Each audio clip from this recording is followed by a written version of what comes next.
Change is possible. The power to make change lies within me. To make change, however, we must be unashamed of sharing our stories and muster the courage to use our voices.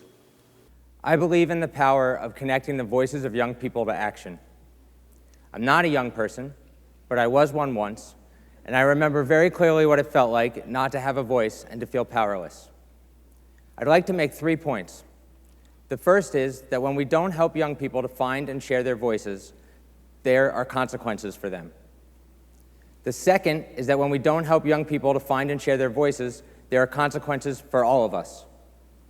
And the third is that if we want to address the problems that impact young people, we have to do more than just help them share their voices. This is me. In high school, I was diagnosed with clinical depression. I didn't know it had a name, but it had always been there. A gray cloud covering everything I looked at.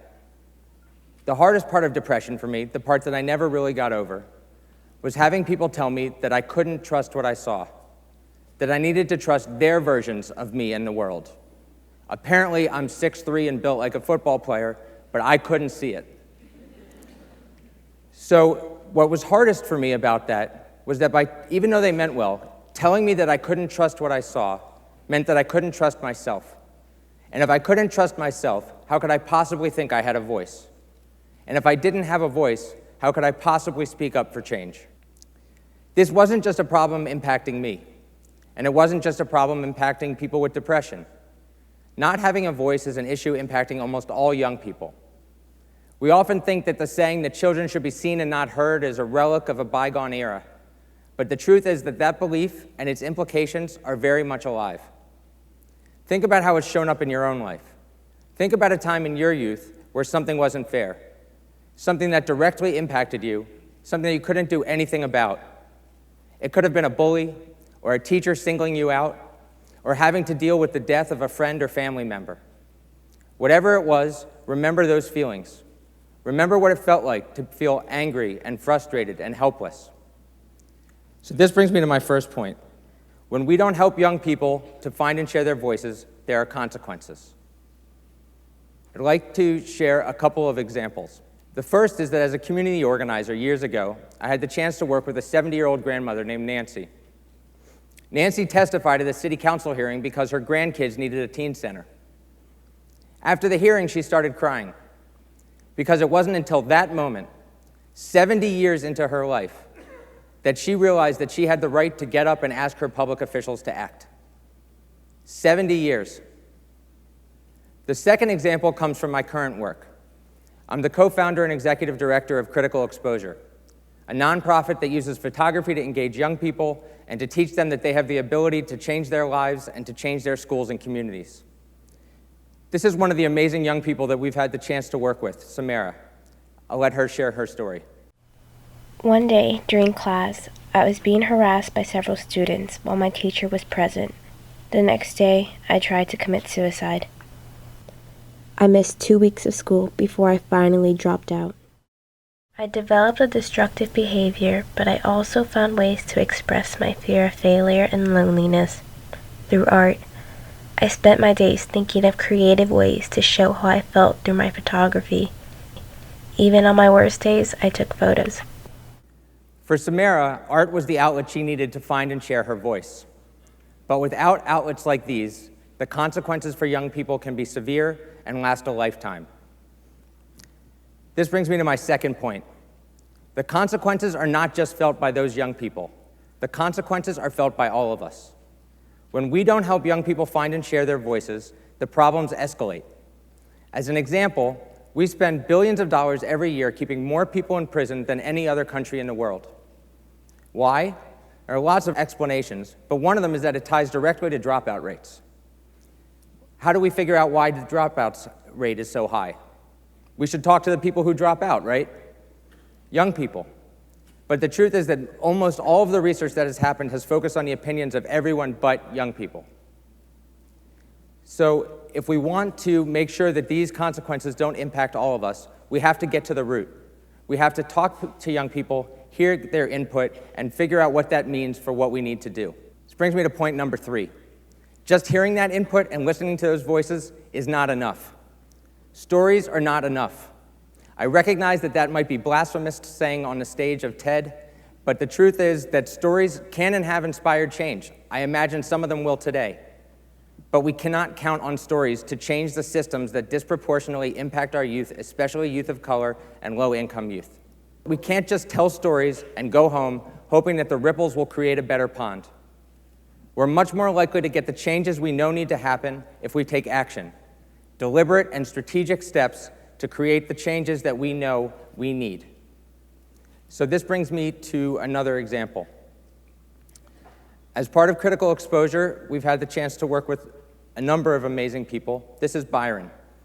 We worked with him through a night school program for young people who had dropped out or been pushed out of school. Here's his story.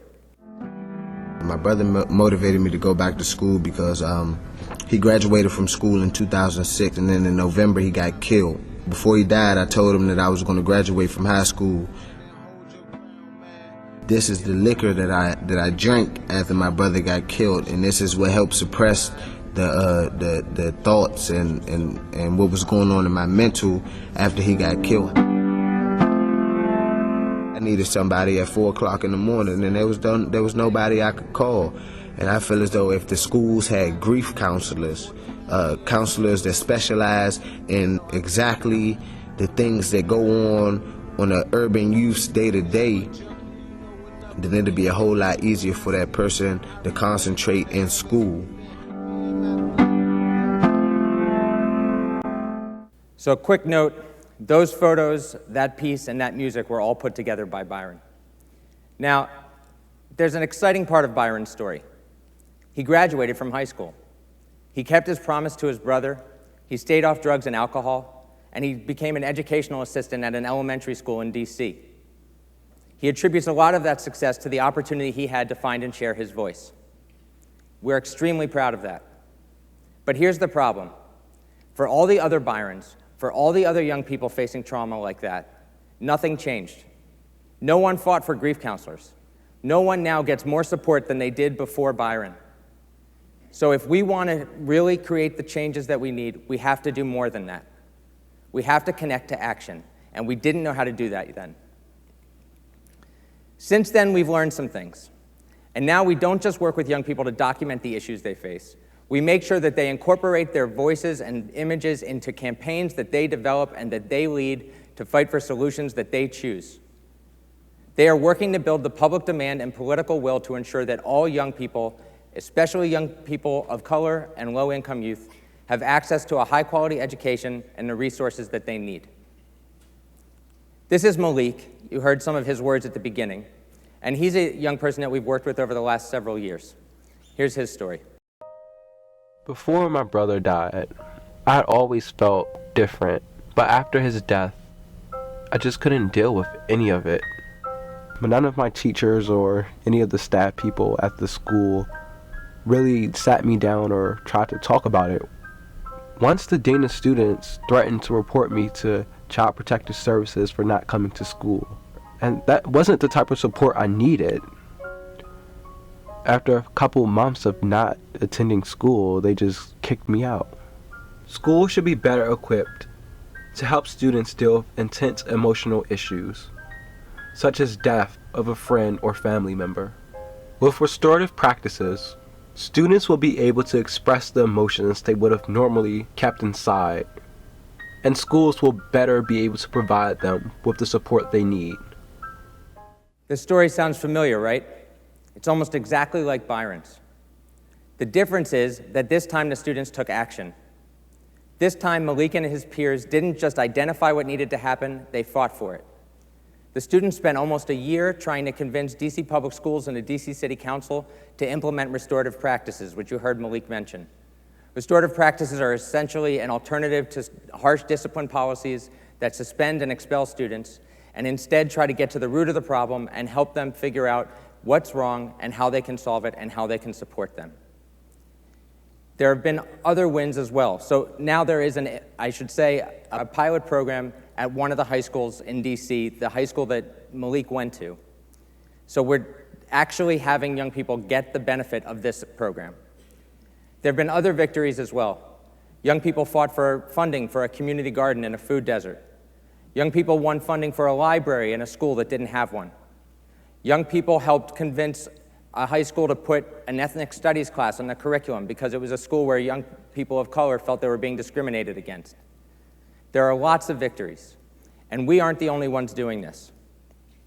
There are organizations throughout the country and around the world empowering young people to take action and create change. And they are making amazing strides around every issue you can imagine that impacts youth. And they're doing this work despite several sets of hurdles. The first set of hurdles has to do with the fact that we have to overcome the skepticism and internalized beliefs of young people that they don't have anything worth saying and that no one's going to listen anyway. The second is that we have to convince the adults that they have to get over their skepticism and listen to the young people as well. The next set of challenges is more practical. It takes a lot of time and training and energy and planning to help young people make sure that they have a good experience and are able to take action and leave feeling more empowered than they started. It's also expensive. The amount of money we spend just on pizza is amazing. The last set of challenges has to do with the gaps that are created by the systems that are not currently serving youth. We can't just allow these gaps to stay while we try to fix the systems. We need tutors who are helping young people with their literacy skills while we fight to make sure that all schools can teach that effectively. We need soup kitchens who can provide meals to hungry families while we make sure that all families have access to healthy, affordable food options. So it's not either filling the gap or fixing the system, it's both.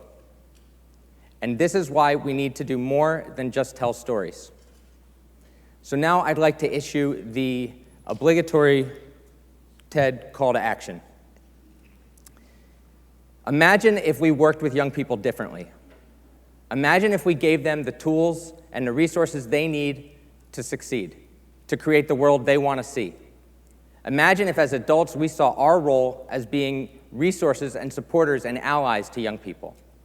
Imagine if we stopped blaming young people for the problems we create and trusted them to help find solutions.